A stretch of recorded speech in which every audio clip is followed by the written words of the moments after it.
So hello everyone, मैं रवि एक बार फिर आप सभी का स्वागत करता हूं टारगेट सेमेस्टर के ऑनलाइन प्लेटफॉर्म पे। जैसे कि आपसे पता है कि आपका फोर्थ सेमेस्टर का एग्जाम बीत चुका है और इसमें अपने एग्जाम में काफ़ी आप लोग अच्छा परफॉर्मेंस किए, क्योंकि डे वन से आप लोग जुड़ के जो पढ़ाई किए थे वो काफ़ी अच्छा था और काफ़ी पॉजिटिव फीडबैक मिला। और जो आपका एग्जाम में जो भी क्वेश्चन पूछा गया था वो अपने नोट से कहीं ना कहीं था। जितना आप लोग पढ़ाई किए थे, जितने आपने कॉन्सेप्ट को नए नए सीखे थे, वहीं से कहीं ना कहीं आपको मिला था। और उम्मीद करता हूं कि आपका जो रिजल्ट होगा वो काफ़ी अच्छा आने वाला होगा आपका फोर्थ सेमेस्टर का। आज हम बात करने वाले होंगे सर कि अपना तो फोर्थ सेमेस्टर की जर्नी खत्म हो गया, अब स्टार्ट होगा सर अपना फिफ्थ सेमेस्टर यानी कि थर्ड ईयर।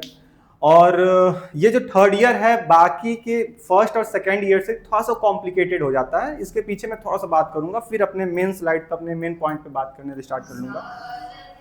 आपको बता दूं साहब कि आपको बता दें सर, जब हम फर्स्ट और सेकेंड ईयर में थे तो वहाँ पे जो एग्ज़ाम का पैटर्न था वो आपका कहीं ना कहीं एमसीक्यू मोड था। और वहाँ पे हम एग्ज़ाम से 10 दिन पहले, 5 दिन पहले, एक रात पहले पढ़ के जाते थे और अपना हम सारा कॉन्सेप्ट को क्लियर करते थे और एक अच्छे परफॉर्मेंस भी कर लेते, अच्छा नंबर भी आ जाता था। लेकिन अब यहाँ पे जब थर्ड ईयर में आ गए, हम लोग फिफ्थ सेमेस्टर में आ गए, तो यहाँ पे कुछ जो सीन होगा वो थोड़ा सा अलग हो जाएगा, क्योंकि यहाँ पे आपका जो एग्जाम का पैटर्न होने वाला होगा मोस्ट 110% चांस है कि आपका थ्योरी मोड ऑफ एग्जामिनेशन होगा।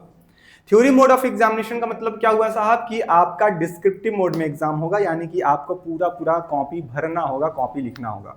जो आपके अंदर ये जो इंटेंसिटी बैठा हुआ था कि सर मेरा एग्जाम एमसीक्यू मोड में ही होता है, एमसीक्यू मोड में ही होता है, मैं 10 दिन पहले पढ़ के अपना एग्जाम को क्लियर कर सकता हूं, तो वो जो आपके दिमाग में था अब उसको थोड़ा सा हटा दीजिए और यहाँ पे एक नया लाइन ऐड कर लीजिए, क्या कि अब जो एग्जाम होगा यानी कि फिफ्थ सेमेस्टर का जो एग्जाम होने वाला होगा वो डिस्क्रिप्टिव मोड में होने वाला होगा।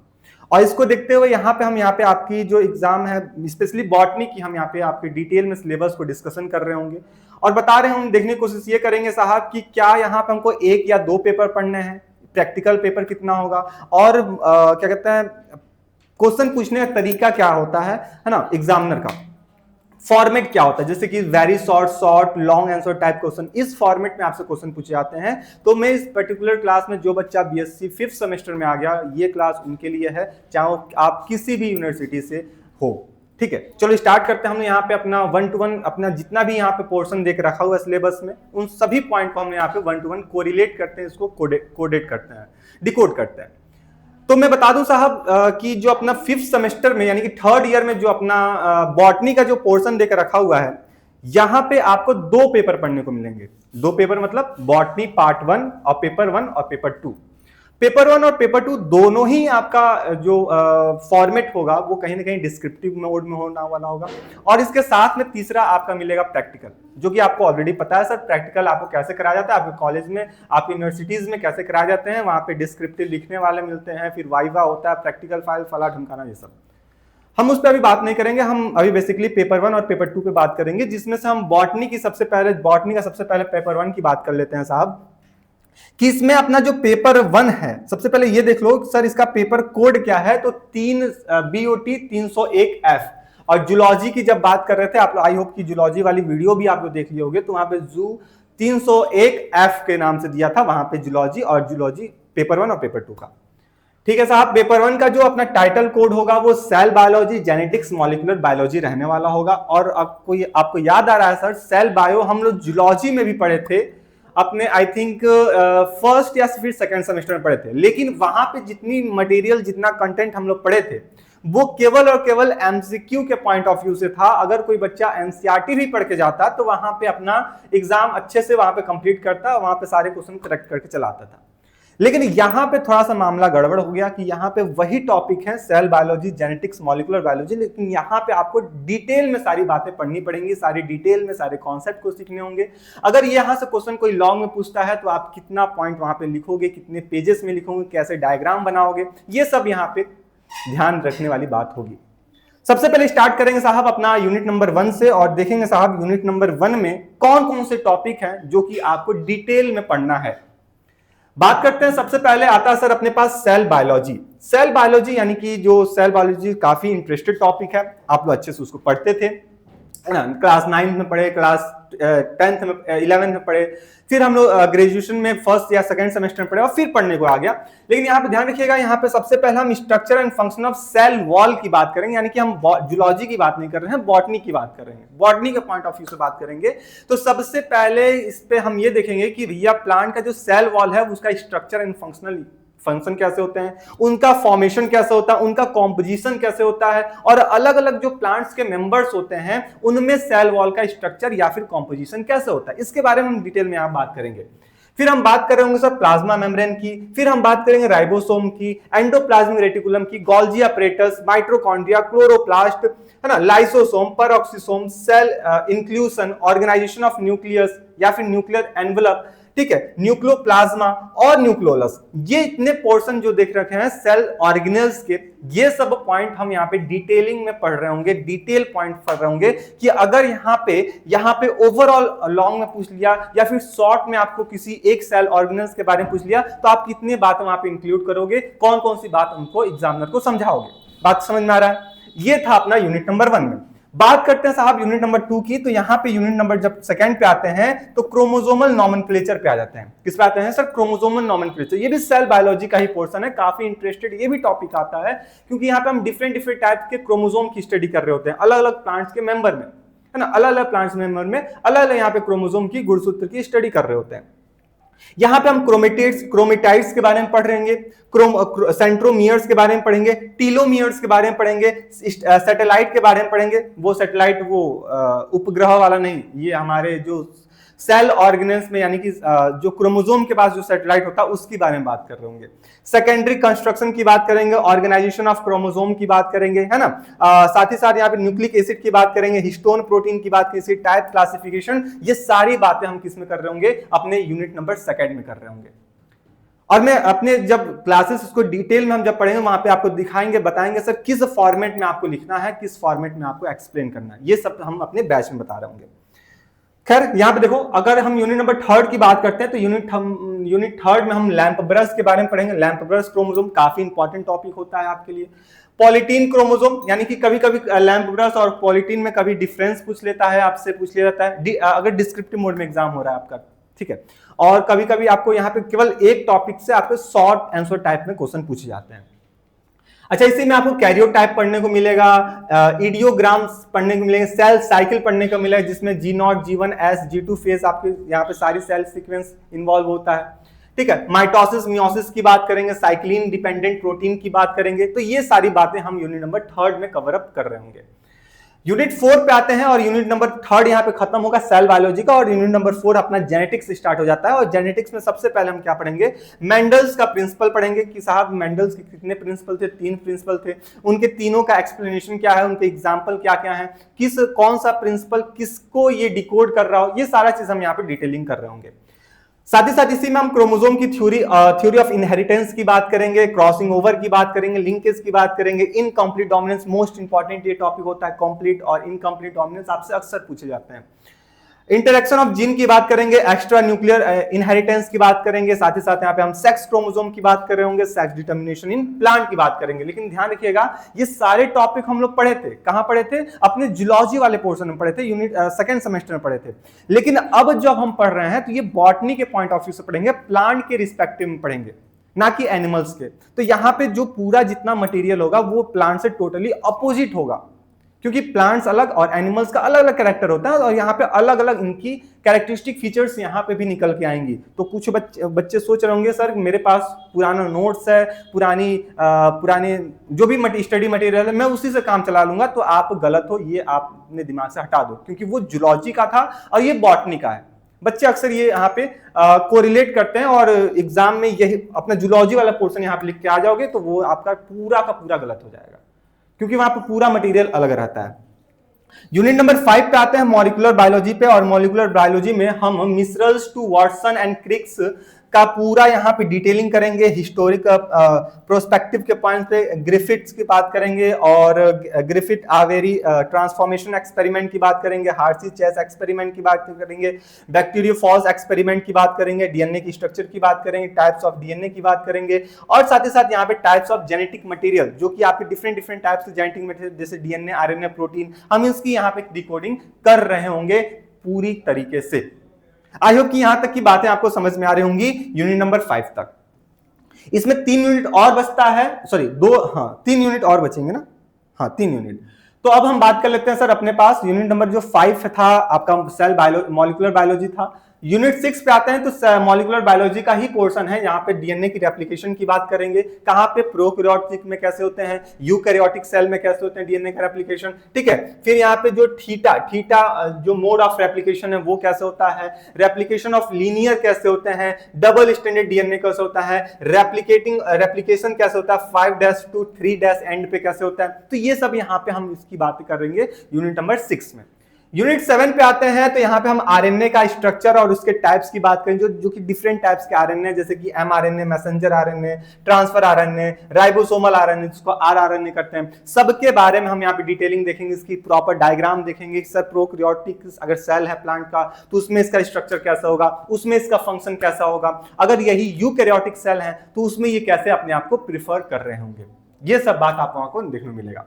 अच्छा, पॉलीमरेज भी आपको मिलेंगे, different types of various type मिलेगा, ट्रांसलेशन मिलेगा, है ना। जेनेटिक कोड भी आपको यहाँ पढ़ने मिलेगा, जो कि 64 जेनेटिक कोड थे, 64 जेनेटिक कोड से याद भी आ रहा होगा आपको।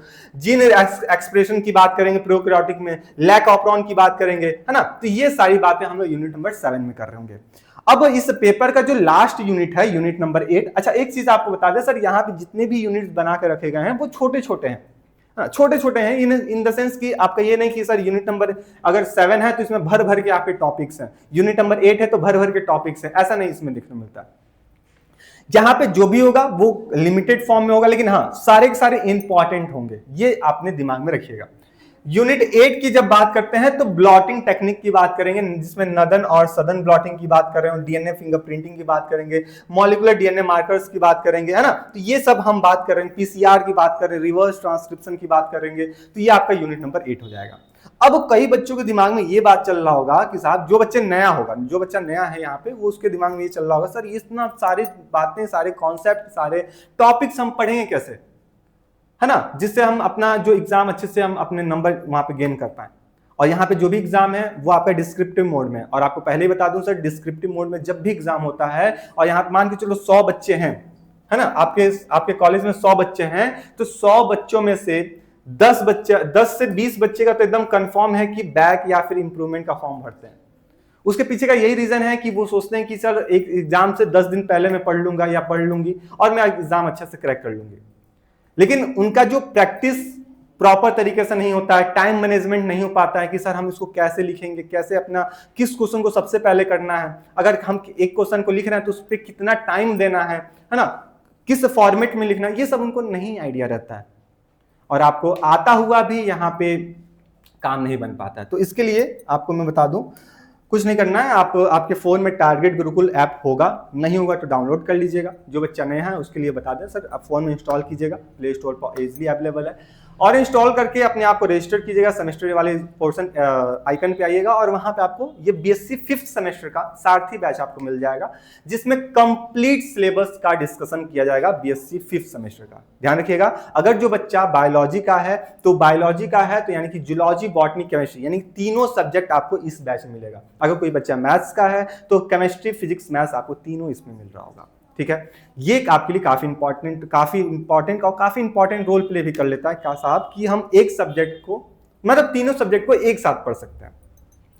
सर इसको लेने का फायदा क्या होगा, तो पहला फायदा मैं आपको बता दूं, क्योंकि आप लोग सबसे पहले फायदा खोजते हो कि सर मेरा फायदा इसमें क्या हुआ, मेरा फायदा क्या हुआ, ये सबसे पहले खोजोगे। तो सबसे पहला फायदा आपके लिए बता दें साहब कि यहाँ पे थ्योरी क्वेश्चन प्रोवाइड किए जाएंगे। थ्योरी क्वेश्चन से मतलब कि साहब अगर हम यूनिट नंबर 1 की बात कर रहे हैं तो यूनिट नंबर 1 से कितने पिछले 10 साल या 5 साल में एग्जामिनर का क्या इंटेंसिटी रहा है, सर वो किस मोड में, किस पैटर्न में, किस लैंग्वेज में क्वेश्चन पूछ रहा है, चाहे वो लॉन्ग या फिर शॉर्ट की बात करें, क्वेश्चन, एक ही क्वेश्चन को अलग अलग तरीकों से पूछा जा सकता है, वो सारी क्वेश्चंस का जो फॉर्मेट होगा वो आपको अवेलेबल कराया जाएगा, है ना, जिससे आप उस क्वेश्चन को देखोगे, फैमिलियर होगे और उसको उसके बारे में काम करना स्टार्ट करोगे, मतलब पढ़ना स्टार्ट करोगे।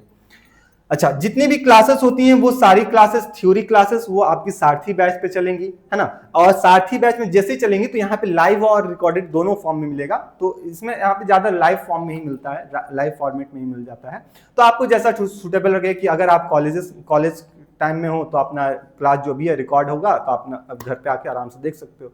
बच्चा इस कॉलेज नहीं गया तो आराम से लाइव देख सकता है, ठीक है। यहाँ पे जितने भी नोट्स होंगे, मतलब कि यहाँ पे बोर्ड नोट्स जितने भी होते हैं वो सारे के सारा आपको इसी बैच में प्रोवाइड किया जाएगा। और एक बात और बता दें कि इसकी जो पीडीएफ है, ये भी पीडीएफ आपको इसी, किसकी पीडीएफ, ये आपका सिलेबस का पीडीएफ, ये भी आपको इसी बैच में ही प्रोवाइड किए जाएंगे, ठीक है। तो वहां से आप इसको ले सकते हो, सारी पीडीएफ, सारे ऐप्स मिलेंगे। इंपॉर्टेंट एमसीक्यू, अच्छा कुछ ऐसे भी यूनिवर्सिटीज होंगे जहां पे आपको क्या होगा सर, जो एग्जामिनेशन होगा वो एमसीक्यू मोड में होगा, कुछ ऐसे यूनिवर्सिटी, तो उनके लिए भी क्या होगा सर, ये बैच इंपॉर्टेंट होगा कि सर आपका वहां पे थ्योरी पोर्शन मिल रहा होगा और थ्योरी के साथ साथ आपको यूनिट वाइज एमसीक्यू भी प्रोवाइड किए जाएंगे। तो वहां से अपने आपको और भी वहां पे डिटेलिंग में बेसिक से अपने कॉन्सेप्ट को क्लियर कर सकते हो।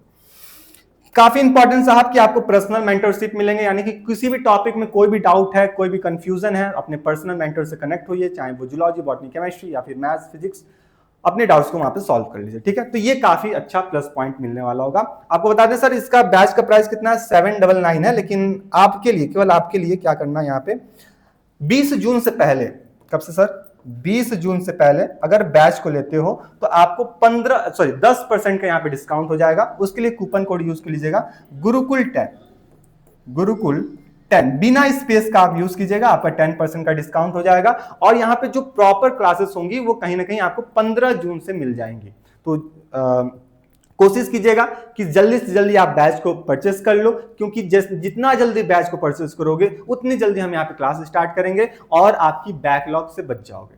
कुछ ऐसे ही बच्चे होते हैं कि सर, कि जब हम 2 यूनिट पढ़ लिए, 3 यूनिट पढ़ लिए, तब जाकर उनका दिमाग खुलता है, तब वो होश में आते हैं कि नहीं हमको बैच लेना था, और बैच लेना था तो काफी पोर्शन हम लोग पढ़ चुके हैं, तो फिर उनका बैकलॉग लग जाता है, तो फिर उनका थोड़ा सा दिक्कत हो जाता है हमारे क्लास से उसको मैच करने के लिए। तो मैं ये बोलूंगा सर कि 20 से पहले ही बैच ले लो, कम दाम में 10% डिस्काउंट पे ले लो। अगर 20 के बाद लेने जाओ तो फिर 799 आएगा, ये पे करना पड़ेगा, और जो बैकलॉग होगा वो अलग, तो इसलिए पहले ही ले लो, ठीक है। तो ये चीज आप यहाँ पे ध्यान रखना। अच्छा चलिए, यहाँ पे हम फिर बात कर लेते हैं, इतनी तो बात हो गई आपकी, ये था फर्स्ट पेपर का। लेकिन यहीं पे जब बॉटनी में जब सेकंड पेपर पे आते हैं तो सेकंड पेपर में हमको क्या क्या पढ़ने को मिला, ध्यान रखिएगा। यहाँ पे हमको प्लांट फिजियोलॉजी पढ़ने को मिलेगा। अभी तक आप बहुत पढ़े थे जूलॉजी में एनिमल फिजियोलॉजी, लेकिन अब जब हम प्लांट्स की, जब बॉटनी की बात करें तो यहाँ पे प्लांट फिजियोलॉजी पढ़ेंगे। और आपको याद आ रहा है साहब कि जब हम क्लास 11th में थे तो वहां पे भी प्लांट फिजियोलॉजी पढ़े थे, चाहे वो प्लांट फोटोसिंथेसिस प्लांट की बात करें, रेस्पिरेशन इन प्लांट की बात करें, है ना, ग्रोथ हार्मोन्स की बात करें, तो ये सब के सब आपके प्लांट्स फिजियोलॉजी का ही पोर्शन में यहाँ पे निकल के आएगा। तो उसी सारे पॉइंट्स को यहाँ पे हम डिटेल में पढ़ रहे होंगे, ध्यान रखिएगा। सबसे पहले हम बात करेंगे यूनिट नंबर 1 की। यूनिट 1 में आएंगे तो सबसे पहले क्या आता है अपना, प्लांट वाटर रिलेशन आता है। क्या आता साहब, प्लांट वाटर रिलेशन आता है, जिसमें हम क्या पढ़ेंगे सर, प्लांट में वाटर का ट्रांसपोर्टेशन कैसे हो रहा है, क्या वो ऑस्मोसिस के थ्रू हो रहा है, डिफ्यूजन के थ्रू हो रहा है ना। साथ ही साथ यहाँ पे हम देखेंगे सर कि इस वाटर की जो सॉइल वाटर ग्राउंड वाटर है, उसका स्ट्रक्चर कैसा है, उसका प्रॉपर्टी कैसा है कि वो इजिली एब्जॉर्ब हो जाता है सब प्लांट के थ्रू, तब इसके बारे में हम यहाँ पे देखेंगे। अच्छा, यहीं पे हम वाटर पोटेंशियल की बात कर रहे होंगे, जिसको हम इस फॉर्म में हम इसको बताते हैं, ठीक है।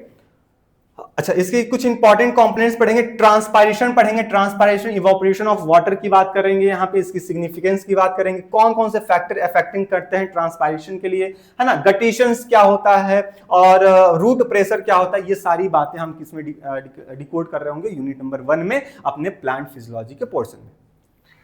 सेकेंड यूनिट पे आते हैं, और सेकेंड यूनिट क्या दिया है सर, मिनरल न्यूट्रिशन दिया है। मिनरल न्यूट्रिशन मतलब आपको पता है साहब कि अगर कोई ऑर्गेनिज्म है तो उसको जिंदा रहने के लिए पानी और खाना आवश्यक, मतलब मोस्ट इंपॉर्टेंट है। तो पहला हम लोग पानी पढ़ लिए, दूसरा हम क्या पढ़ेंगे सर, प्लांट कैसा खाना खा रहा है, कैसे वो खाना बना रहा है, यानी कि न्यूट्रिएंट्स उसकी कौन कौन सी रिक्वायरमेंट पड़ेगी। तो यहाँ पे हम कुछ क्राइटेरिया ऑफ एलिमेंट्स की बात करेंगे साहब कि ये प्लांट्स है तो इस प्लांट को नाइट्रोजन चाहिए, इस प्लांट को जिंक चाहिए, इस प्लांट्स को कॉपर चाहिए, इस प्लांट्स को मैग्नीशियम चाहिए जिससे इसकी प्लांट की अच्छी सी ग्रोथ हो, अच्छे से यहाँ पे यील्डिंग हो, पैदावार हो। तो इसके लिए कुछ इंपॉर्टेंट एलिमेंट्स होते हैं जो कि इसके लिए एकदम एसेंशियल है, चाहिए तो चाहिए। उस सब सारे एलिमेंट्स के बारे में हम डिटेलिंग में 1 to 1 सबके बारे में बात कर रहे होंगे। फिर यहां पे हम बात करेंगे sir roles of the essential elements, वही चीज इसमें हम उस पर्टिकुलर एलिमेंट का क्या इंपॉर्टेंट रोल है, जैसे कि नाइट्रोजन है तो उसका क्या इंपॉर्टेंट रोल होगा, है ना। अगर लीफ येलो हो जाए तो वहां पे किस एलिमेंट की कमी हो गई, तो ये सब बातें हम वहां पे देख रहे होंगे। प्लांट्स में ग्रोथ नहीं हो रहा है तो वहां पे किस एलिमेंट की कमी हो गई, डिफिशियंसी हो गई, तो ये सब हम चीजें यहाँ पे एसेंशियल रोल में हम पढ़ रहे होंगे। सिम्टम्स पढ़ेंगे सर, अगर वो मिनरल्स डिफिशियंसी हो गया, एलिमेंट्स एब्सेंट हो गया, तो वो प्लांट्स में क्या डिफिशियंसी कॉज करेगा, ये चीज हो गया आपका। ट्रांसपोर्टेशन ऑफ आयन, आयन का ट्रांसपोर्टेशन कैसे होगा सेल मेम्ब्रेन में, एक्टिव और पैसिव ट्रांसपोर्टेशन कैसे होता है, नाइट्रोजन का एसिमिलेशन कैसे होता है, ये सारी बातें हम किसमें पढ़ रहे होंगे, यूनिट सेकेंड में पढ़ रहे होंगे अपने प्लांट फिजियोलॉजी के पोर्शन में, ध्यान रखिएगा। लगे हाथ बात कर लेते हैं साहब यूनिट थर्ड, फोर्थ, फिफ्थ की। तो थर्ड में हमको क्या मिलेगा, ट्रांसलोकेशन मिलेगा। ट्रांसलोकेशन मतलब क्या होता है, वो ट्रांसपोर्टेशन का हिस्सा होता है। और यहाँ पे बेसिकली हम बात करेंगे फ्लोएम का, यानी कि फ्लोएम में मतलब कि फूड मिनरल्स का ट्रांसपोर्टेशन कैसे हो रहा है प्लांट्स में। बाई डायरेक्शनल जो होता है, यानी कि टॉप टू बॉटम, बॉटम से टॉप जाना, तो ये प्रोसेस कैसे हो रहे हैं प्लांट में। अच्छा, अगर फ्लोएम का सैप है तो उसमें कौन कौन से कॉम्पोजिशन होंगे, गिल्डिंग एक्सपेरिमेंट क्या होता है, या फिर हम बात करें सर प्रेशर फ्लो मॉडल क्या होगा, एपोप्लास्टिक क्या होता है, सिम प्लास्टिक क्या होता है, फ्लोएम लोडिंग और अनलोडिंग कैसे होते हैं, ये सारी बातें हम यूनिट थर्ड में करेंगे। यूनिट 4 की बात करेंगे। यूनिट 4 आ जाता है सर अपना फोटोसिंथेसिस, यानी कि प्रकाश संश्लेषण। और इसमें हम बेसिकली बात कर रहे होंगे आपकी पिगमेंट्स कौन इन्वॉल्व होते हैं जो कि फोटोसिंथेसिस करा ले, प्रकाश संश्लेषण करा ले, ठीक है। जैसे क्लोरोफिल, क्लोरोप्लास्ट, मेसोफिल की बात कर लें यहाँ पे, है ना। कौन कौन से स्पेक्ट्रा होते हैं, यहाँ पे कौन कौन से फोटोसिंथेसिस सिस्टम होते हैं। तो बेसिकली 2 फोटो सिस्टम हम लोग क्लास 11th में पढ़े थे, फोटो सिस्टम 1, फोटो सिस्टम 2, तो उसके बारे में हम यहाँ पे देखेंगे सर। जेड स्कीम कैसे होते हैं, है ना, जिग जैग जो स्कीम होते हैं उसकी बात हम यहाँ पे करेंगे। इलेक्ट्रॉन ट्रांसपोर्टेशन की बात करेंगे, हमारे क्लोरोप्लास्ट में कैसे होता है। फोटो फॉस्फोराइजेशन कैसे होते हैं, C3 प्लांट, C4 प्लांट में क्या होता है, कैम्प प्लांट क्या होता है, मोस्ट इंपॉर्टेंट। ये सब कुछ ऐसे पॉइंट है जो कि लॉन्ग आंसर टाइप के लिए इंपॉर्टेंट रोल प्ले करता है, वहां से पूछे जाते हैं। तो ये सारी बातें हम वहां पे डिकोड करेंगे, कंप्लीट करेंगे। यूनिट 5 पे आएंगे तो आता है अपने पास फोटोसिंथेसिस के बाद रेस्पिरेशन आ जाता है, जिसमें ग्लाइकोलिसिस काफी इंपॉर्टेंट है, क्रेब्स साइकिल भी इंपॉर्टेंट है।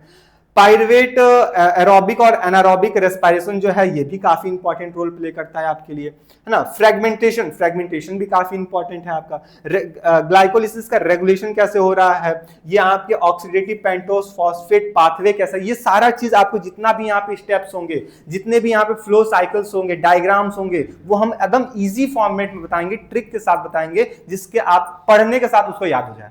मैं इस तरह पढ़ाऊंगा यहाँ पे, ये थोड़ा सा कॉम्प्लिकेटेड होता है, मैं मानता हूं।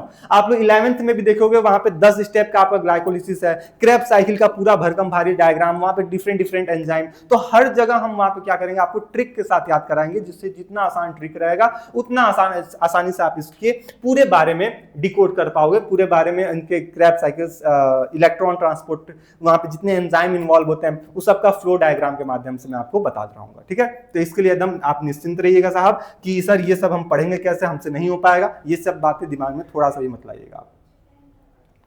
यूनिट नंबर 6 पे आते हैं, देता है सर क्या यहाँ पे लिपिड का मेटाबॉलिज्म कैसे होता है सर, सिंथेसाइज कैसे होता है, ब्रेकडाउन कैसे होता है सर, ट्राइग्लिसराइड ऑक्सीडेशन कैसे होता है ना, ग्लाइको ऑक्सिलेट साइकिल कैसे काम कर रहा होता है। तो इसके बारे में हम यहाँ पे यूनिट नंबर 6 में देखेंगे। यूनिट 7 की बात करते हैं तो फोटो हार्मोन्स की बात करें, सीड फिजियोलॉजी की बात करेंगे, development of roll on photo hormones की बात करें, जिसमें auxin, gibberellin, cytokinin, ABA, ethylene, है ना। सीड के फिजियोलॉजी की बात करें, डोरमेंसी की बात करेंगे, और साथ ही साथ वर्नाइलाइजेशन की भी बात कर रहे होंगे अपना यूनिट नंबर 7 में। तो ये यूनिट नंबर 7 भी काफी ज्यादा इंपॉर्टेंट है, आपसे यहां से शॉर्ट टाइप भी पूछे जाते हैं और लॉन्ग टाइप क्वेश्चन भी आपसे पूछ लिए जाते हैं, तो इसके लिए भी आप एकदम बी रेडी रहिएगा। अब फाइनली हम पहुंचते हैं सर अपने यूनिट नंबर 8 पे, और यूनिट नंबर जो 8 होता है बॉटनी का, वो काफी इंपॉर्टेंट है। साहब इसमें हमको क्या पढ़ना होता है सर? सेंसरी फोटो बायोलॉजी पढ़ेंगे इसमें, जहां पे फोटो पीरियोडिज्म की बात करेंगे, जहां पे HDP, LDP, day neutral plants की बात करेंगे, फोटोक्रोम्स की बात करेंगे, फाइटोक्रोम्स की बात करेंगे, यहाँ पे इसकी डिस्कवरी कैसे हुई, स्ट्रक्चर कैसा है ना? तो ये सब बात हम यहाँ पे कर रहे होंगे। लाइट रेस्पॉन्स की बात करेंगे, फॉस्फोजेनेसिस की। तो ये सारी बात हम यूनिट नंबर 8 में करेंगे, यानी कि प्लांट फिजियोलॉजी के ये सारे पोर्शन हैं। तो आई होप कि जो बच्चा बीएससी 5th सेमेस्टर में आ गया उसका ये बॉटनी का जो पोर्शन है वो क्लियर हो गया होगा। और आपको पता है सर, हम किसी भी एग्जाम के लिए अपेयर करते हैं तो सबसे पहला मुद्दा यही होता है कि साहब हमको पढ़ना क्या क्या है, सिलेबस क्या क्या है। और वो सारे सिलेबस कैसे पढ़ना वो सारा मैं आपको बता दिया कि आपको ये, आपके पास ये सिलेबस है, 2 पेपर हैं, इसके बाद प्रैक्टिकल आते हैं, जूलॉजी का भी यही है, और बहुत जल्द आपको केमिस्ट्री का भी पता चल जाएगा। ठीक है, पढ़ना कैसा है? तो सभी लोग क्या करेंगे, target Gurukul mobile app download कर लेंगे, अपने बीएससी अपने आप को रजिस्टर करेंगे वहां पे, सेमेस्टर वाले पोर्शन में जाके बीएससी 5th सेमेस्टर में आएंगे और वहां पे आपको सारथी बैच मिलेगा और इस बैच से एनरोल हो जाएंगे। ठीक है, और ये था, ये क्लासेस क्या करेंगे, उन हर बच्चों तक पहुंचा देंगे जो बच्चा इस बार 5th सेमेस्टर में पहुंच चुका है। और एक चीज और इंपॉर्टेंट बात थी कि सभी लोग क्लास में अटेंडेंस लगा देंगे जो बच्चे अभी क्लास तक हो। और एक और बात है क्या कि डिस्क्रिप्शन बॉक्स में आपका व्हाट्सएप ग्रुप का लिंक दिया गया है, उस ग्रुप से ज्वाइन हो जाएगा, जिससे आपको कंप्लीट इंफॉर्मेशन टाइमली मिलते रहे कि सर साहब कब क्लास स्टार्ट हो रहा है हमारी, है ना, लाइव कब आ रहे हैं, और ये जो क्लासेस हैं बैच में कब होंगी, यूट्यूब पे कब होंगी, जिससे आपको समय से पहले पता चलेगा। तो आप उसके लिए एकदम अपने आप को प्रिपेयर करके रखो, सर कब टेस्ट होना है, कब हम एमसीक्यू प्रैक्टिस करेंगे, या फिर पेपर कब प्रैक्टिस करेंगे, अपना जो रिटन फॉर्म में कब प्रैक्टिस करेंगे, ये सारा चीज हम सारी इंफॉर्मेशन आपको उसी ग्रुप में बताई जाएंगी। तो मैक्स श्योर सभी लोग, डिस्क्रिप्शन बॉक्स में आपका व्हाट्सएप ग्रुप का लिंक दिया गया है, आप उसे ज्वाइन हो जाइएगा। और सभी लोग 20 जून से पहले इस बैच का एक्सेस ले लीजिए, और फिर हम लोग बहुत जल्द हम लोग मिलेंगे अपने लाइव क्लासेस में, अपने बैच में। कौन से बैच में? सारथी बैच में। ठीक है, तो चलिए मिलते हैं अपने नेक्स्ट क्लास में, यानी कि अपने बैच में, डे 1 वाली क्लास में। और तब तक के लिए आप लोग स्टे रहिए, मस्त रहिए। और हाँ, सभी लोग अपनी कॉपी खरीद लीजिएगा, 3 कॉपी ले लीजिएगा, जैसे कि जूलॉजी, बॉटनी, केमिस्ट्री, और उसमें अलग अलग पेपर है तो एक सब्जेक्ट का 2-2 कॉपी आप ले लीजिए। ठीक है, यानी कि 6 कॉपी आप यहाँ पे ये सब लेकर एकदम रेडी रहिए। यानी कि डे 1 हम जैसे क्लास में आए तो जो पाठ आपको लिखवाने लगे आप डायरेक्ट सर्फ में लिखो, रफ वाली काम मत करना। ठीक है, तो चलो मिलते हैं हम अपनी क्लास में, तब तक के लिए स्टे रहिए, मस्त रहिए, अपनी तैयारी को और भी ज्यादा मजबूत करते रहिए। तब तक के लिए सबको यहाँ पे धन्यवाद। ठीक है, एक